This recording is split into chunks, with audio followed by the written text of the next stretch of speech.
number 5, and here is your class, that is class 7th. On the top of the page of your notebook, you have to mention all these things: your subject, your class, your worksheet number, today's date, and name of student. Here you have to write down your name and name of your class teacher. जो भी आपको पढ़ाते हैं ना, आपको अपनी class teacher का name जो है राइट डाउन करना है. After that you have to write down today's topic. So today's topic is components of electric circuit. ठीक है, इलेक्ट्रिक सर्किट जो हैं उसके कौन कौन से कंपोनेंट्स होते हैं उसके बारे में हम स्टडी करेंगे. ऑलरेडी इन क्लास 6 हम पढ़ चुके हैं what is an electric circuit, what are its component. अब उन्हीं को हम थोड़ा सा और उसके बारे में एक्सटेंड करके जो है इस वर्कशीट में स्टडी करेंगे. Okay, so first of all we will start doing our worksheet from this topic. See, Sneha, Ravi's sister, asked him to make an electric circuit for his schoolwork. Ravi made it as shown. 6th class में आपको ध्यान हो हमने ये activity भी किया था जिसमें हमने इलेक्ट्रिक सर्किट जो है वो बनाया था. दोबारा से एक बार उसको रिवाइज करते हैं. कोई भी इलेक्ट्रिक सर्किट बनाने के लिए बेटा जो सबसे कंपल्सरी होता है वो आपको क्या चाहिए होता है कि सोर्स ऑफ इलेक्ट्रिसिटी. जो भी सर्किट है उसके अंदर इलेक्ट्रिसिटी के लिए कहाँ से जनरेट होगी, तो उसके लिए हम क्या यूज़ करते हैं, सेल यूज़ करते हैं. देखिए यहाँ पर ये सेल यूज़ किया गया है ना, पेंसिल सेल हमने यूज़ किया हुआ है. अगर हमें ज़्यादा इलेक्ट्रिसिटी चाहिए तो हम बैटरी का यूज़ करते हैं. Battery means combination of cells. अगर हम more than one cell use करते हैं, suppose we use 2 cells, then we will say we are using battery. okay, next क्या चीज़ ज़रूरी है कि आपको इलेक्ट्रिसिटी चाहिए किस लिए, आपको कोई ना कोई इक्विपमेंट चाहिए ना जिसको आपको इलेक्ट्रिसिटी पे रन करना है. सपोज़ आपको बल्ब है, वो आपको चाहिए कि बल्ब जो है वो ग्लो करे, उसके लिए आपको इलेक्ट्रिसिटी चाहिए. या फ़ैन है, आप कुछ भी यूज़ कर सकते हैं. लास्ट टाइम हमने दोनों के साथ ये एक्सपेरिमेंट करके देखा था. तो यहाँ पर जो एक्सपेरिमेंट है उसमें रवि ने जो है बल्ब का यूज़ किया है. ओके, नेक्स्ट जो मोस्ट इम्पॉर्टेंट है, हमारे पास सोर्स ऑफ लाइट भी है, सेल है हमारे पास बल्ब भी है. अब इनको कनेक्ट करना भी ज़रूरी है ना, अदरवाइज तो इलेक्ट्रिसिटी फ्लो नहीं होगी. तो हमें क्या चाहिए, कंडक्टर चाहिए, through which electricity get conducted and will pass from the source of electricity to our electric equipment. So here these are the wires, copper wires. ये copper wires हमने जो है use किए हैं. and see carefully, these wires are well connected from cell to the bulb. Here see, this wire is connecting bulb to the electric cell, and here it is connected to this safety pin, and at this end this is connecting to the other terminal of the cell. So this is making a loop, a closed loop. Okay, so for electricity to pass, we have already studied that all the equipments and all the components we have to connect them through wire and in a closed loop. कहीं पर भी loop जो है वो break नहीं होना चाहिए. and this closed loop is called electric circuit. So what is electric circuit? It is a closed loop consisting of the conductor, that is the wire, and the other electric equipments, that is our cell, bulb and a switch. switch यहाँ पर compulsory हम ले लेते हैं कि on end of की condition में, अगर हमें बल्ब को ऐसा नहीं है ना कंटिन्यूस हमें उसको जो है यूज़ के लिए चाहिए, तो हम स्विच लगाते हैं कि जब हमें चाहिए इलेक्ट्रिसिटी ऑन हो जाए, बल्ब ग्लो हो जाए, जब हमें चाहिए हम उसे ऑफ़ कर सकें. या कोई भी other than bulb, suppose fan या कुछ भी है, उसको हम ऑन एंड ऑफ करें. आपकी क्लासरूम्स में, घर में भी स्विचेस का यही पर्पज़ होता है ना, इसीलिए हम स्विच जो है यूज़ करते हैं. In our experiment we use safety pin working as a switch. इसके बारे में भी हम जो है रीड करेंगे कि किस तरीके से करती है. देखिए, अगर हम सेफ्टी पिन है, यहाँ पर जो दोनों टर्मिनल्स हैं, जो दोनों एंड हैं सेफ्टी पिन के, वो वायर से कनेक्टेड हैं। यहाँ पर देखिए ये पूरी तरीके से कनेक्टेड है ना। सिमिलरली इस साइड भी ये जो है इसके साथ कनेक्टेड है, जुड़ा हुआ है ये, ठीक है। तो कहीं पर भी कोई ब्रेक नहीं है, circuit is closed, so electricity will pass through the bulb and it will glow.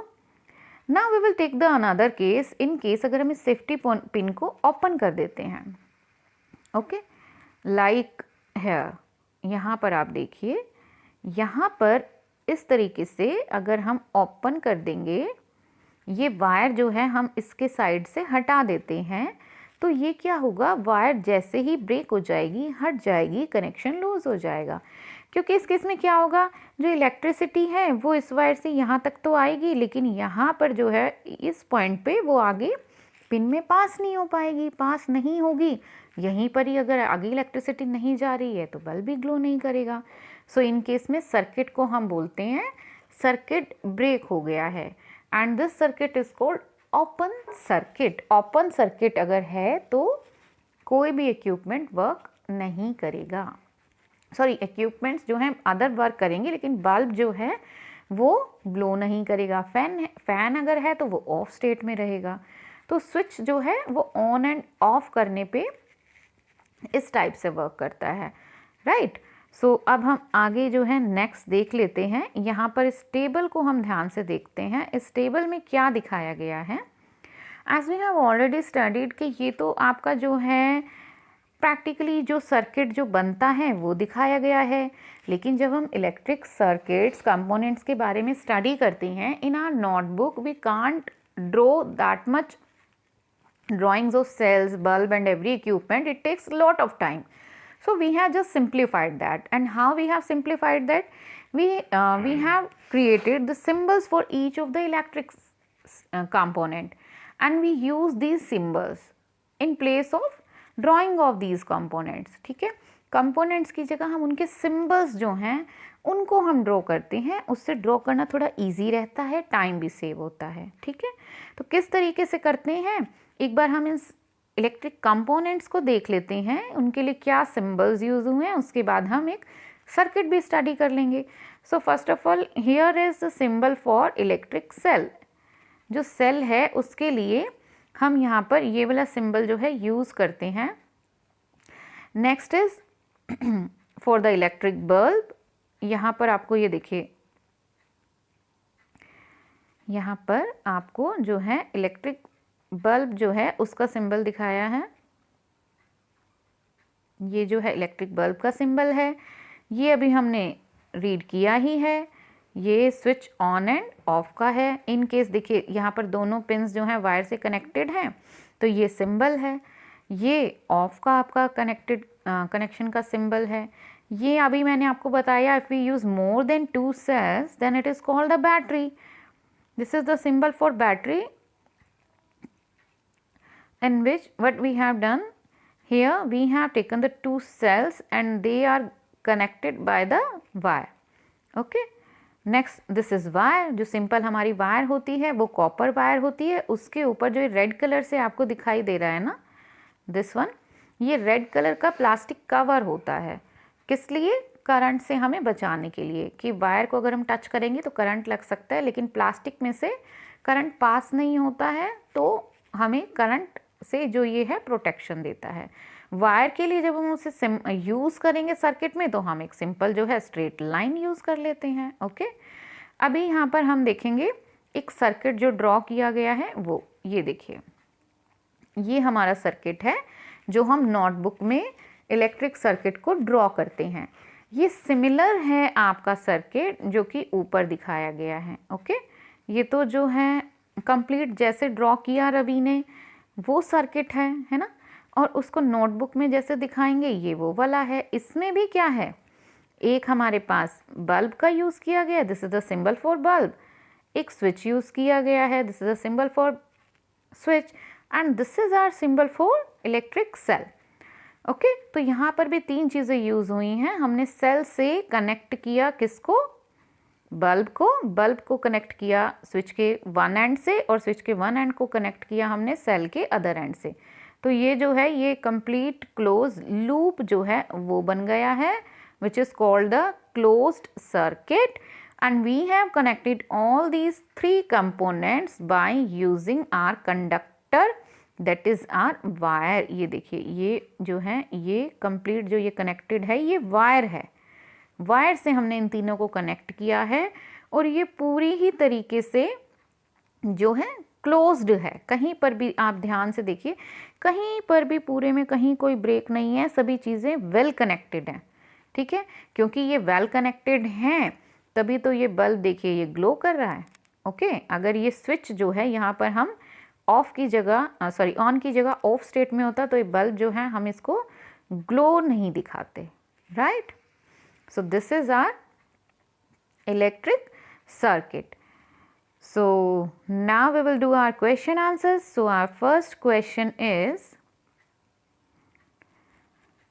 draw the symbols to represent cell, bulb and battery in your notebook.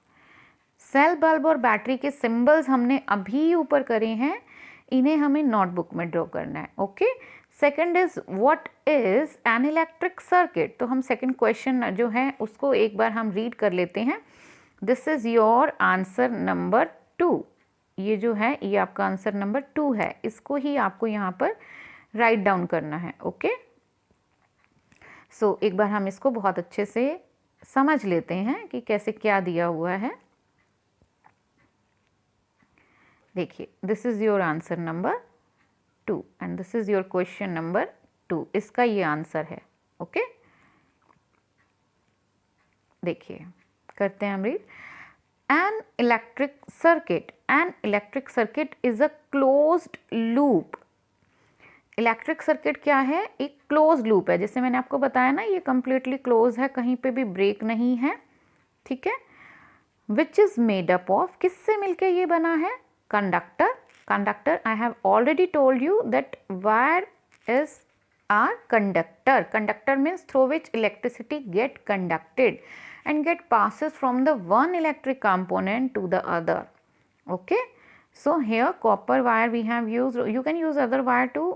So this is our conductor. So an electric circuit is a closed loop of conductor and other electric elements. What are other electric elements here?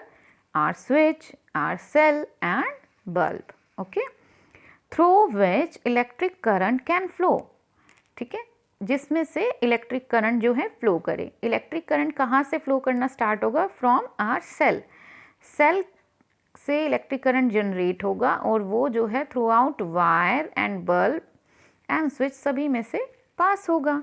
So this is called an electric circuit. Easy. Now we will understand it by using an example. A very simple electric circuit, अगर हम most simplest one electric circuit की बात करते हैं जिसमें minimum क्या क्या होना चाहिए, it consist of a battery. Here we have used a cell but we can use a battery too, means more than one cell. Okay, a lamp use कर सकते हैं हम, and an electric wire that connects the two. Most simplest one में एक आपको source of battery चाहिए, जो कि सोर्स ऑफ इलेक्ट्रिसिटी चाहिए, that can be your battery, और जिसको आपको ऑपरेट कराना है वो आपको इलेक्ट्रिक जो है इक्विपमेंट चाहिए, जो आपका इसमें बल्ब है। ज़रूरी नहीं है हम उसमें स्विच भी लगाएं, ठीक है, मोस्ट उसमें भी वो वर्क कर जाएगा, उसमें भी वो बल्ब ग्लो करेगा, बट क्या होगा उसमें हम ऑन एंड ऑफ नहीं कर पाएंगे, उसको इतना ही होगा, लेकिन वर्क तो वो सर्किट कर ही जाएगा। और थोड़ा सा अगर आपको ईजी करना है तो हम स्विच भी ऐड कर देते हैं। So this is the answer of your question number 2, right. Now our next question is, question number 3 is, draw an electric circuit that containing an electric cell, 2 electric bulbs, wire and a switch in on position. So means आपको इसमें 2 bulb show करने हैं, wire show करना है, switch show करना है और एक इलेक्ट्रिक सेल करना है इसमें आपको यूज़। तो चलिए देखते हैं हम इसको और फर्स्ट क्वेश्चन के आंसर्स जो हैं उनको चेकआउट कर लेते हैं। ओके, सो चलिए हम वर्कशीट नंबर जो 5 हमारी साइंस की है उसकी हम जो है एक्सरसाइज स्टार्ट करते हैं। So here is our question number 1, draw the symbols to represent cell, bulb and battery in your notebook. देखिए यहाँ पर जो है प्रॉपर सिंबल्स दिए गए हैं, आपको बहुत ही अच्छे से ये अपनी नोटबुक में by using pencil and scale आपको बहुत अच्छे से इसी तरीके से ड्रॉ करने हैं। Now this is the symbol for our cell. Cell में देखिए, अगर आप सेल देखते हैं तो सेल के अंदर क्या क्या होता है, मैंने आपको 6th में भी बताया था, एक side plus terminal, positive terminal and other and पे नेगेटिव टर्मिनल होता है। इसको जब हम सिंबल्स फॉर्म में दिखाते हैं तो हम क्या दिखाते हैं, जो हमारा प्लस जो पॉजिटिव टर्मिनल है उसको हम थोड़ा सा जो लाइंस से हम दिखाते हैं, थोड़ा सा लाइन इसके अंदर बड़ी रहती है। नेगेटिव टर्मिनल को हम एक स्मॉलर लाइन से दिखाते हैं। ये जो लाइंस है ना, ये क्या रिप्रेजेंट कर रही हैं, that this cell is connected to the wire. तो ये जो लाइंस हैं ये शो कर रही हैं वायर्स इस साइड और इस साइड, जबकि आपकी ये वाली जो लाइंस हैं, ये वाली देखिए, ये स्ट्रेट लाइन ये जो शो करती है, ये कर रही है टर्मिनल्स ऑफ द सेल। इसीलिए यहाँ पर हमने इनको सिंबलाइज भी किया है bye positive and negative symbol. Okay, so this is the symbol for our cell. Next, symbol for electric bulb. This is as simple as that. हमने already इसको चेकआउट कर ही लिया है। इसमें ये बल्ब है और ये कनेक्टेड है इस साइड भी वायर से और इस साइड भी वायर से। इन केस अगर इसको हमें ग्लोइंग स्टेट में दिखाना है तो हम इस टाइप से दिखा देते हैं, और अगर हम ऐसा नहीं दिखाते हैं means this is in off state. Next, this is the simple symbol for a closed switch. अब हमें कैसे पता चलेगा स्विच क्लोज है या ओपन है? तो देखिए यहाँ पर ये जो सिंबल है ये है वायर के सिंबल, ये जो सिंबल हैं ये आपके हैं स्विच के टर्मिनल के सिंबल्स। अब ये जो वायर है यहाँ पर ये देखिए ये बहुत ही वेल कनेक्टेड है, यहाँ इस टर्मिनल से भी और इस टर्मिनल से भी कंप्लीटली कनेक्टेड है, कहीं कोई ब्रेक नहीं है। और अगर कोई ब्रेक नहीं होता है, वेल कनेक्टेड होता है, दैट मीन्स जो स्विच है वो क्या है आपका फुली क्लोज्ड है। इस केस में क्या होगा, हम इसको बोल सकते हैं ऑन, ठीक है, स्विच ऑन। स्विच ऑन में क्या होगा, बल्ब जो है आपका ग्लो करेगा। Next is symbol for an open switch. Open switch किस लिए है, क्योंकि देखिए ये वायर जो है ये यहाँ पर कनेक्टेड नहीं है, और actually this is symbol for an open circuit we will से।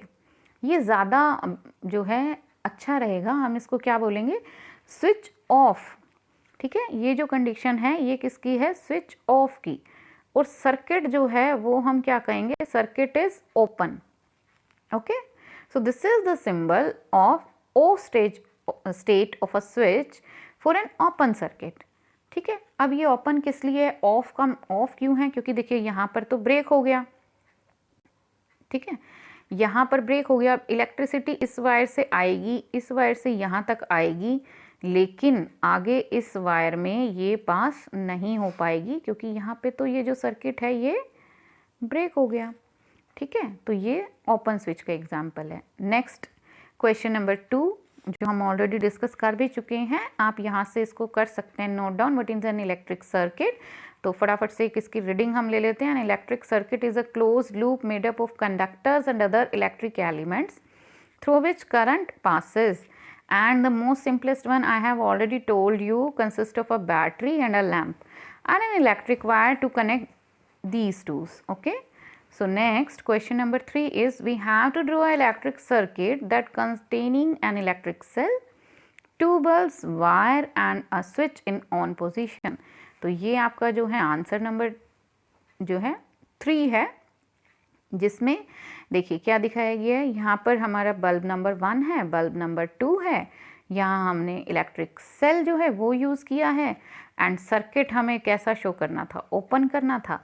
तो जो सिंबल हमने आपको अभी ऑलरेडी डिस्कस किया है वही सिंबल हम यहाँ पर लगा देंगे, ठीक है। तो ये हमारा जो है आंसर नंबर 3 हो जाएगा। This is a circuit consisting of 2 bulbs, 1 cell and an open switch. So here we have completed our worksheet number 5. Hope you enjoyed doing this, and do in your notebooks in a very good handwriting. There shouldn't be any cutting. It should be neat and clean, and send it back to me for checking. Okay, thank you class. Hello class, very good morning to all of you. So today is 6th of October 2020 and we have received our worksheet number 80 for class 6 to 8th. So first of all you have to write down all these things, your class, the worksheet number and date on the top of your page, right?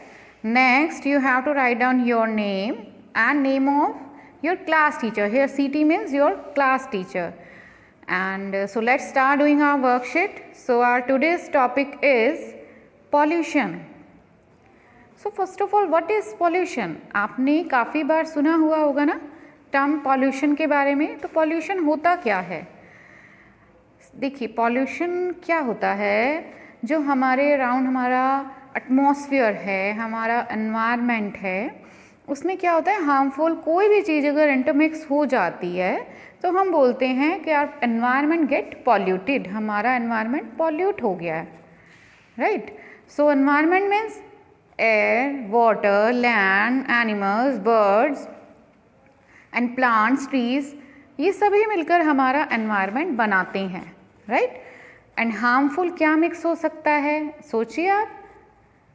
How air get polluted, how water get polluted, how land get polluted, ठीक है। So if we'll talk about the air, how air get polluted, when smoke or any harmful gases or chemicals get intermixed with air, it get polluted, ठीक है। Air में अगर mix हो जाते हैं कोई harmful gases, particle, smoke, air को pollute करते हैं। And in the similar way how water get polluted, water में भी अगर कुछ हार्मफुल, क्या हार्मफुल मिक्स हो सकता है, हो सकता है वाटर में कुछ हार्मफुल मिक्स। देखिए वाटर में भी अगर किसी टाइप के हार्मफुल केमिकल्स मिक्स हो जाते हैं या फिर ऑयल है, ऑयल स्प्रेड हो जाता है, तो हम क्या बोलते हैं कि एयर जो है, जो वाटर है वो क्या हुआ, पॉल्यूट हो चुका है। अब ये मिक्स किस तरीके से होते हैं, देखिए इंडस्ट्रीज़ हैं वो अपना सारा वेस्ट जो हैं वो वाटर बॉडीज़ में डालते हैं, लाइक रिवर्स हैं, सी हैं, या इवन जो छोटे मोटी जो वाटर बॉडीज़ हैं उसमें भी कई तरीके की गंदगी जो हैं सभी लोग डाल देते हैं। अब प्लास्टिक बॉटल्स डाल देते हैं, प्लास्टिक के जो पॉली बैग्स हैं वो डाल देते हैं। उससे होता क्या है, उससे प्रॉब्लम क्या है, अगर डाल रहे हैं तो उससे प्रॉब्लम होती है, क्योंकि जो वाटर बॉडीज़ हैं उसमें भी तो जो हैं लिविंग बींग्स रह रहे हैं, आपके फिश है, इसी टाइप के बहुत सारे एनिमल्स हैं जो वाटर में जो है रहते हैं, प्लांट्स भी हैं। तो अगर उसमें ये सब मिक्स होगा ना, अगर ऑयल है, ऑयल सपोज़ कोई डाल देता है वो स्प्रेड हो जाता है, पेंट है उसका वेस्ट डाल देता है वो स्प्रेड हो जाता है, तो जो एयर से ऑक्सीजन है, जो वाटर में जो एनिमल्स एंड प्लांट्स हैं उनके लिए भी सांस लेने के लिए ऑक्सीजन की ज़रूरत है, तो वो ऑक्सीजन नहीं जा पाएगी और वो धीरे धीरे क्या होगा, मरना शुरू हो जाएंगे, ठीक है। तो इस तरीके से वाटर पॉल्यूशन है वो भी हार्मफुल होता है। केमिकल्स अगर मिक्स हो जाते हैं पानी में तो भी वो एनिमल्स को क्या करेंगे, धीरे धीरे उनकी लाइफ को डिस्ट्रॉय करना स्टार्ट कर देंगे। So any kind of pollution is always harmful for us, whether it is air pollution और water pollution. And how the land get polluted, land में ज़मीन जहाँ पर हम रहते हैं, ये तो सबको पता है, हमारे घरों में भी जो है कूड़ा कचरा रहता है ना, हम उसको बाहर फेंकते हैं, जो सारा कचरा इकट्ठा करके कहीं पर एक जगह पर जो लैंड्स होती हैं वहाँ पर डंप कर दिया जाता है सारा कचरा, लेकिन वो सारा कचरा काम का तो नहीं होता है। जैसे अगर आपका वेजिटेबल वेस्ट है, सब्जी के छिलके हैं, फ्रूट्स के छिलके हैं, या कोई भी ऐसी चीज़ें हैं जो इजीली सड़ गल जाती हैं, जैसे पेपर है, ठीक है, वो तो सड़ गल जाएंगी, मिट्टी में मिल जाएंगी, चलिए कोई बात नहीं है। लेकिन बहुत सी चीज़ें ऐसी हैं जो सलती गलती नहीं है, जैसे प्लास्टिक है, कांच है, वो सालों दर साल एज इट इज़ जो है उसी के ऊपर ऐसे ही रहेगा, पड़ा रहेगा और ज़मीन को पॉल्यूट करेगा। अब जो आपकी जो मेडिकल इंडस्ट्रीज़ हैं, मेडिकल फैक्ट्रीज़ हैं जहाँ मेडिसिन्स बनती हैं, वहाँ पर भी कुछ एक्सपायर्स हो जाती हैं मेडिसिन्स, हम उसको भी कचरे में डाल देते हैं, या कंपनीज भी जो उसके वेस्ट प्रोडक्ट्स होते हैं, अब उनके वेस्ट तो क्या होंगे, केमिकल्स ही होंगे, उनको भी ज़मीन में डंप कर देते हैं।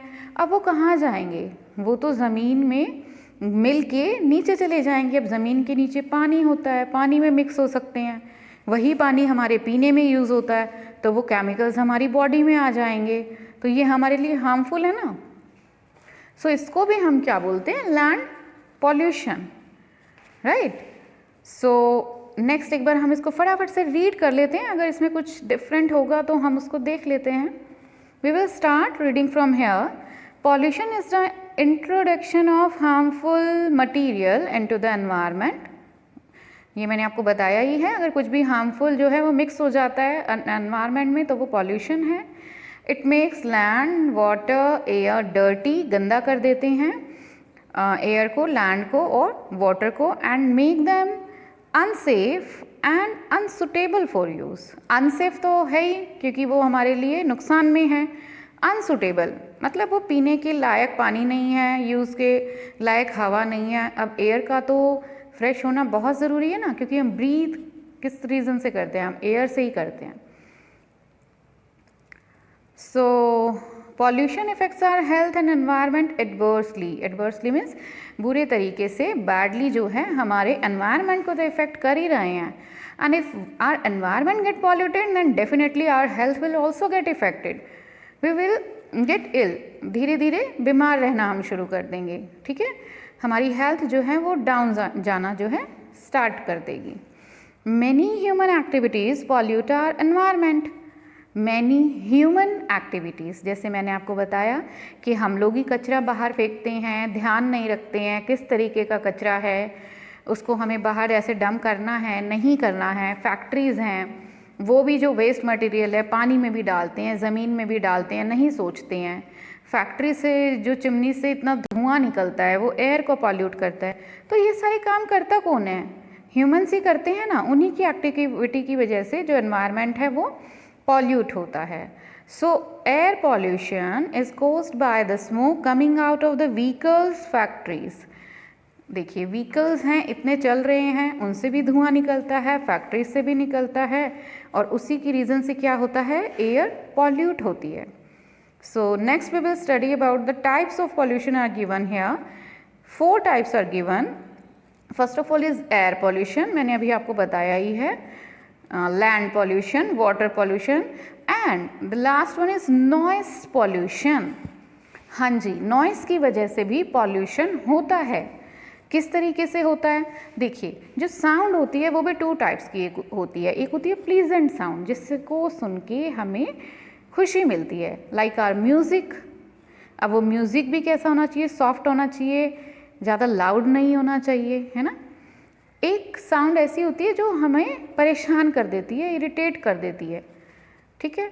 अगर कोई भी चीज़ को बहुत ज़्यादा हाई वॉल्यूम में अगर आप सुनते हैं तो वो हमें परेशान करता है, ठीक है। उसकी वजह से अब जिस भी चीज़ से हम परेशान हो रहे हैं वो हमें जो है मेंटली स्ट्रेस देता है। तो ये भी क्या है, पार्ट ऑफ हेल्थ है, पार्ट ऑफ मेंटल हेल्थ।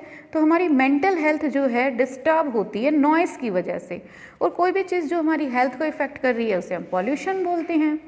अब नॉइस पॉल्यूशन के रीजंस क्या रहते हैं, देखिए अधिकतर जो सिटीज़ हैं वहाँ पर क्या होता है, एक साथ बहुत सारे व्हीकल्स जा रहे हैं, लाउड स्पीकर्स हैं जिनसे अनाउंसमेंट हो रही हैं, और या कहीं पर कोई जो है लेक्चर दे रहा है और बहुत तेज़ फुल वॉल्यूम चल रही है, कहीं पर पार्टी चल रही है, बहुत ज़्यादा डीजे चल रहा है। अदरवाइज़ जो आपके व्हीकल्स हैं या ट्रेन्स हैं उनकी वजह से साउंड है। अगर ऐसी जगह पे कोई रहता है जहाँ इतना ज़्यादा साउंड प्रोड्यूस होता है, तो धीरे धीरे हमारी मेंटल जो हेल्थ है वो एडवर्सली इफ़ेक्ट होगी, मीन्स उस पर बुरा जो है असर पड़ेगा। तो ये होता है noise pollution. So coming to our question answer session, here we will start doing our questions. So question number 1 is identify and label the type of the pollution shown in the following pictures. Here we have given the 4 pictures. We have to identify the picture. हमें उस picture को पहचानना है and we have to tell what type of pollution it is. ये बताना है कि किस टाइप का पॉल्यूशन है इस पिक्चर में दिखाया गया। तो सबसे पहले हम पिक्चर नंबर 1 है इसको देखते हैं। यहाँ पर देखिए क्या दिखाया गया है। यहाँ पर दिखाया गया है ये गाड़ियाँ हैं, गाड़ियों से धुआं निकल रहा है, और यहाँ पर जो है फैक्ट्रीज़ की चिमनी है, इनसे भी ये धुआं निकल रहा है ना। तो ये धुआं कहाँ जा रहा है, एयर में जा रहा है और उसको पॉल्यूट कर रहा है। सो its answer is air pollution. तो आपकी जो फर्स्ट पिक्चर है यहाँ पर आपको आंसर राइट डाउन करना है एयर पॉल्यूशन। नेक्स्ट पिक्चर जो इसमें हमें दी हुई है वो हमें यहाँ पर देखिए ये पिक्चर दी हुई है, और इसके अंदर जो दिखाया गया है, क्या दिखाया गया है यहाँ पर देखिए ये लाउड स्पीकर्स हैं जिनसे कंटिन्यूस जो है साउंड प्रोड्यूस हो रही है। उसके अलावा यहाँ पर हमें ट्रेन दिखाई गई है। ये जो ट्रेन है इससे भी क्या है, देखिए जहाँ मेट्रोस चलती हैं, ट्रेन चलती है, कंटिन्यूस ट्रैक पे उनके चलने की आवाज़ रहती है, स्टेशंस पे अनाउंसमेंट होती रहती हैं, जिनसे क्या होता है साउंड प्रोड्यूस होता है और नॉइज़ पॉल्यूशन होता है। एरोप्लेन है, मीन्स नियर बाय अगर आपके कहीं पर एयरपोर्ट है तो वहाँ पर भी जो है जो आसपास लोग रहते हैं तो जो आपके प्लेन्स हैं उनकी साउंड से एक डिस्टर्बेंस रहती है और इनसे भी डिस्टर्ब। उसके अलावा देखिए क्या दिखाया गया है, यहाँ पर कार्स दिखाई गई हैं, उनके हॉर्न्स की साउंड कंटिन्यूस है। तो ऐसा होता है कि जो भी ऐसे एरिया में रहेगा वो परेशान हो जाएगा, है ना। तो this is the type of noise pollution. So its answer is noise pollution, NOISE, noise pollution. Okay, now moving to our third picture. यहाँ पर देखिए क्या दिखाया गया है। यहाँ पर दिखाया गया है कि ये फैक्ट्री आउटलेट है जहाँ से जो है बहुत ज़्यादा जो वेस्ट है वो जो आपका ये वाटर बॉडी है उसमें डाला जा रहा है। प्लास्टिक बॉटल्स डाली जा रही हैं, ये केन्स हैं, ये सब वाटर में मिलके उसको पॉल्यूट कर रही हैं। सो it is the example of water pollution, WATER। So its answer is water pollution. आप इसे लिख लीजिए। Okay, now next, in this picture it is shown that in this picture the waste material is dumped at the ground. ये जो ground है ये land fill है, इसको ये लैंड है, इसको फिल करने के लिए यहाँ पर जो है ये सारा वेस्ट जो है ये डाला गया है। अब इससे क्या होगा, इससे लैंड पॉल्यूट होगी। So it is the example of land pollution, LAND, land pollution. Okay, so करते हैं अब हम अपना जो क्वेश्चन है हमारा, question number second is question number second, discuss the cause of air pollution in Delhi with your family members and find out some ways to reduce it. हमें क्या करना है, पॉल्यूशन दिल्ली में किस रीज़न से है ये हमें बताना है और अपने फैमिली मेम्बर्स के साथ डिस्कस करके हमें उसको रिड्यूस करने के वेज लिखने हैं। ओके, तो यहाँ पर हमें देखिए रीड करते हैं। So various cause of air. Okay, class 7th, अभी हम करते हैं answer of question number 2। In question number 2 we have asked to tell about the various causes of air pollution. Causes means जो एयर पॉल्यूशन है वो किस reason से होता है उसे हम डिस्कस करेंगे। So number 1 is burning of fossil fuels like कोयल, petroleum and diesel.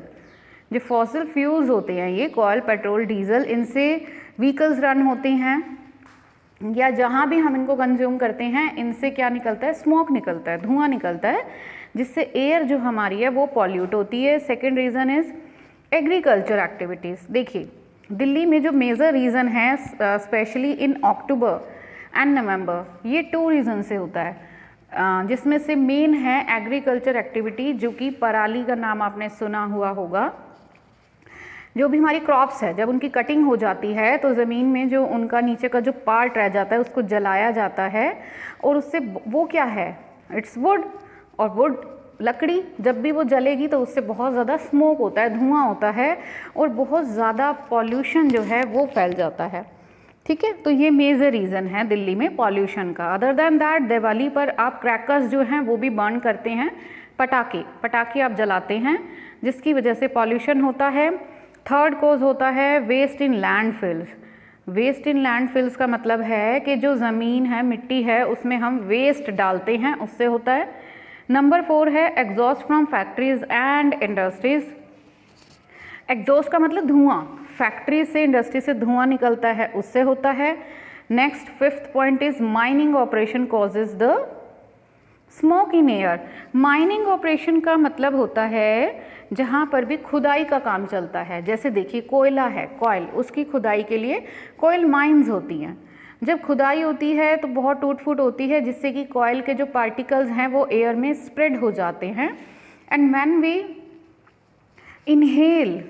We inhale the air, उसके साथ वो जो कॉयल पार्टिकल्स हैं वो भी अंदर चले जाते हैं। अब वहाँ पर जो काम करने वाले लोग हैं वो उसी हवा में सांस लेते हैं। आसपास जो कुछ लोग रह भी रहे हैं, कुछ शहर है, कोई गांव अगर है, तो वहाँ के लोग भी उसी हवा में सांस लेते हैं। वो कॉयल के जो पार्टिकल्स हैं वो उनकी बॉडी में चले जाते हैं, और वो हार्मफुल इफ़ेक्ट्स जो है वो प्रोड्यूस करते हैं। मोस्टली इन एरियाज़ में जो लोग होते हैं ना, उन्हें एस्थमा की प्रॉब्लम हो जाती है। ठीक है, सांस लेने में दिक्कत होती है। एंड कैंसर जो है वो भी जो एक है मेजर, उसके अंदर दिक्कत जो है बनती है ऐसे एरियाज़ में। So next point is indoor air pollution like the use of paints and spray. Indoor air pollution means जो भी एक्टिविटीज़ जो हमारे घरों से भी स्टार्ट होती हैं, घर में हर जगह पर जो एक्टिविटीज़ हम करते हैं और उनसे पोल्यूशन होता है, जिसमें पेंट जो है वो मेजर रीज़न है। Because paint has the chemicals which on getting evaporated it causes the air pollution. ठीक है, पेंट में होते हैं केमिकल्स, वेपराइज होंगे, एयर में जाएंगे, और उससे जो है पॉल्यूशन कॉज होता है। और आजकल तो क्या है, देखिए पहले के ब्रशेस से पेंट करते थे, बट आजकल क्या है, स्प्रे का यूज़ होता है। किसी भी चीज़ को अगर आप स्प्रे करते हैं ना, तो उसके ज़्यादा पार्टिकल्स जो है वो एयर में ज़्यादा फैलते हैं, तो वो और भी ज़्यादा हार्मफुल हो जाता है।